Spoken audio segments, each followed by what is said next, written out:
When the P-51 Mustang arrived in the Pacific, Japan quickly realized it was facing something different. This was no ordinary fighter. It was fast, deadly, and, most importantly, able to fly farther than any Allied plane before it.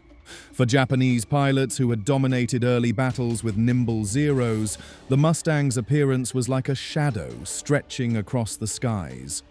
To Japan, the Mustang was not just another enemy, it was a revelation.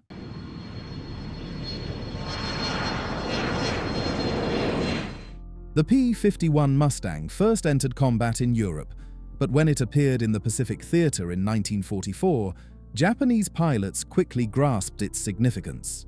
Early encounters over China, the Philippines, and later the home islands revealed a fighter that challenged everything the Japanese had built their aerial strategy upon. At first, Japanese intelligence underestimated the Mustang. They believed its presence was limited to escorting bombers in Europe, far from the Pacific front. That illusion shattered when Mustangs suddenly appeared alongside B-29 Superfortresses in daylight raids deep into occupied territory. For Japanese pilots accustomed to engaging bombers with minimal escort, the shock was immediate.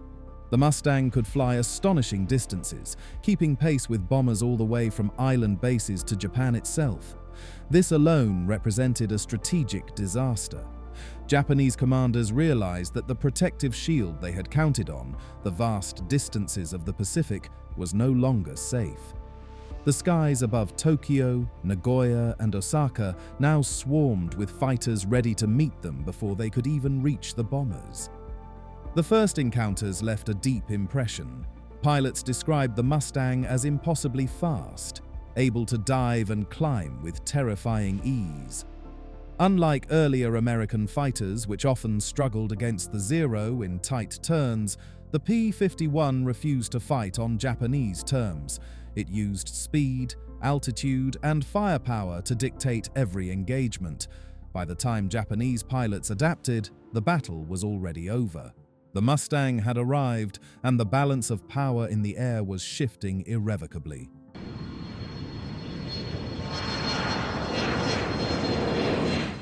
Japanese aviation philosophy had always favored lightweight, agile fighters like the Zero, which embodied the belief that superior maneuverability and skilled pilots could outmatch heavier, less refined aircraft. In this cultural framework, the Mustang was an insult. It was not built to dance in the sky, it was built to dominate it. Long-range tanks gave it endurance, a powerful engine gave it speed, and 6.50 caliber machine guns gave it killing power unmatched by any Japanese design. To Japanese eyes, the Mustang seemed excessive, almost brutish. Why build a fighter so large and so heavy when aerial duels demanded precision and finesse? Yet the answer became painfully clear in combat. The Mustang could dictate the terms of every fight. It could strike where it wanted, disengage at will, and return again hours later, still hovering above Japanese skies. For the Zero, designed for short-range engagements and reliant on fragile construction, this was an impossible adversary. The cultural shock extended to Japanese commanders, who realized the Mustang represented an entirely different philosophy of war. America was not trying to match Japan in dogfighting skill. Instead, it was leveraging technology and industry to build a fighter that required no elegance to win. The Mustang's range meant Japan could no longer count on distance as protection. Its firepower meant fragile Japanese planes stood little chance of survival in a head-on clash. The very qualities Japan had prized, lightness, maneuverability, risk-taking, were rendered obsolete by a machine designed to endure, overwhelm, and return again the next day.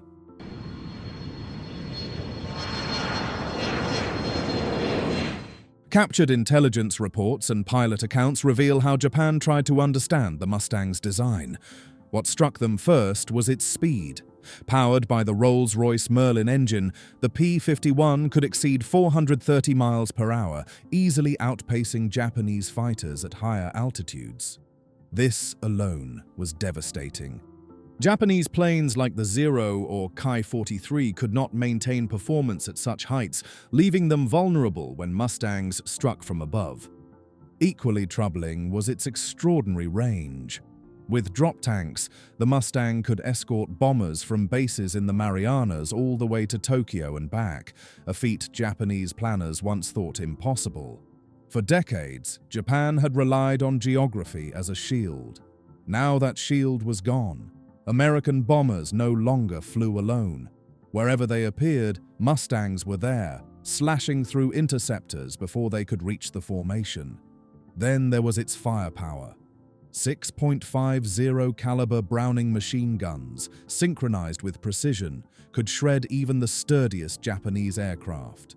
Reports noted how a short burst from a Mustang could cut a Zero in half or send a bomber plunging in flames. The Mustang did not need prolonged duels. It ended fights in seconds. Japanese engineers who studied wreckage of downed Mustangs admitted grudging admiration. The aircraft combined speed, durability, and killing power in ways Japan could not replicate. Their own industry, strained by shortages and bombings, simply lacked the resources to produce a rival. For pilots, the technical superiority of the Mustang was not just theory, it was a daily reality. Every encounter in the skies confirmed what intelligence already knew. The Mustang was the definitive Allied fighter, and Japan had no answer.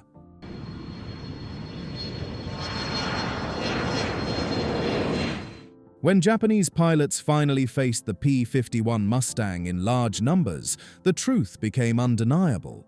This was no ordinary fighter. Dogfights over the Philippines, Iwo Jima, and the Japanese mainland revealed a machine that exploited every weakness of Japan's aircraft. The Zero, once feared across the Pacific, could not keep pace with the Mustang's speed or match its firepower. Attempts to engage in turning battles were futile. The Mustang simply refused to play. Instead, American pilots used altitude, speed, and coordinated attacks to dictate every clash.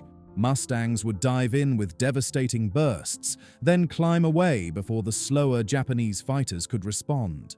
Veteran Zero pilots described the frustration of trying to close the gap, only to be cut down by 6.50 caliber guns before they could fire a shot. The Mustang's presence turned once dangerous Japanese ambushes into one-sided massacres. Japanese tactics quickly shifted. Instead of seeking dogfights, pilots tried coordinated swarm attacks, hoping sheer numbers could overwhelm Mustang squadrons. But even these often failed. American formations fought with discipline, their endurance allowing them to remain over the battlefield far longer than Japanese aircraft, whose limited fuel forced early withdrawals. Losses mounted rapidly, draining Japan's already fragile air corps.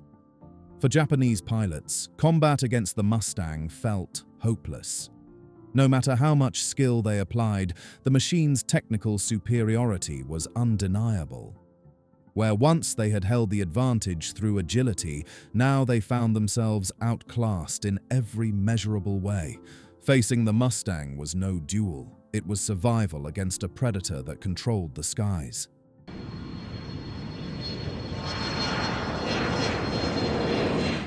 The greatest blow Japan suffered from the P-51 Mustang was not in individual battles, but in strategy.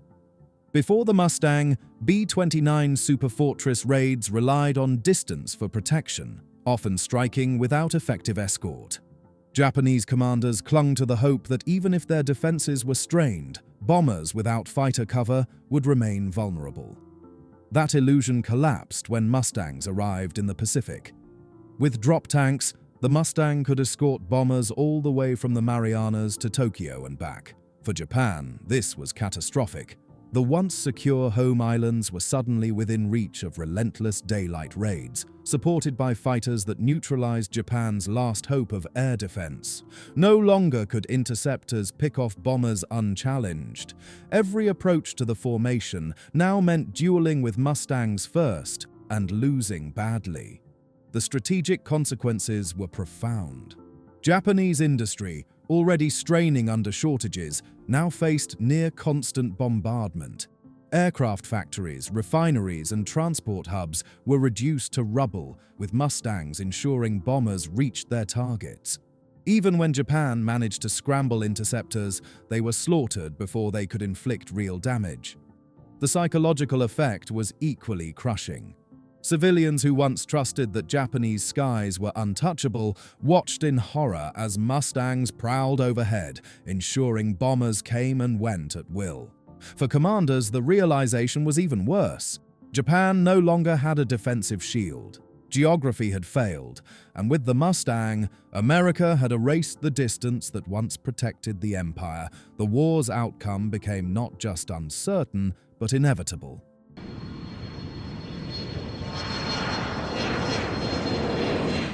The P-51 Mustang was more than a fighter. It was a specter that haunted Japanese morale. For pilots, it represented an opponent that could not be beaten through skill or courage alone. Diaries from surviving aviators describe the dread of spotting Mustangs at high altitude, knowing they held every advantage. The Zero's legendary maneuverability meant nothing when the Mustang chose when and how to fight. The imbalance took a heavy toll.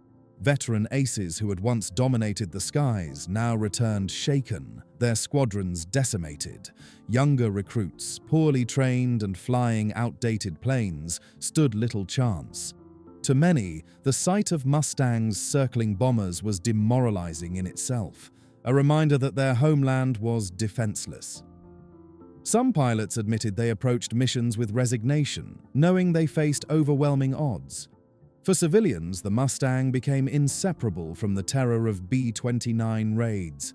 Its long, sleek silhouette symbolized inevitability. Wherever the bombers went, the Mustang followed, sweeping aside defenders. Newspapers and propaganda attempted to downplay its presence, but word spread quickly of its superiority. Fear mingled with grudging respect. Even Japan's fiercest nationalists acknowledged that the Mustang was a machine Japan could not match. As losses mounted, the fortress-like endurance of American air power broke not just Japan's defenses, but its will. The Mustang was no longer just an aircraft, it was a daily reminder that the Empire's skies had been lost. Against it, Japan felt powerless, and that powerlessness eroded the very spirit that had once driven their war effort.